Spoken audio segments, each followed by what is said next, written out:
मल्लुआना मोड़ सेवरेज का निज़ाम मुतासिर होने से नालियों का गंदा पानी निकलकर मेन मुल्तान रोड पर फैल गया। सड़क के किनारे वाक़ दुकानदारों ने अपनी दुकानों के सामने मिट्टी डालकर पानी का रुख मेन सड़क की तरफ कर दिया, जिसकी वजह से गंदा पानी सड़क क्रॉस करके खाना बदोशों की झोंपड़ियों में दाखिल हो रहा है, जिसकी वजह से कोरोना वायरस और मज़ीद बीमारियां फैलने का खदशा पैदा हो गया है। और सड़क पर गंदा पानी खड़ा होने से राहगीरों और मोटरसाइकिल सवारों को मुश्किलात का सामना करना पड़ता है।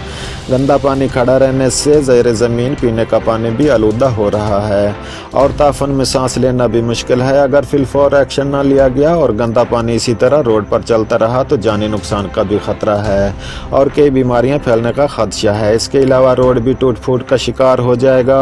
शहरियों ने ज़िला इंतज़ामिया से मुतालबा किया है कि इसका फौरी नोटिस लिया जाए और आब निकासी के लिए ज़रूरी इक़दाम किए जाएँ। कैमरा मैन मोहम्मद हुसैन के साथ मुनीर हुसैन चद्दर, CT1 न्यूज़ जंग।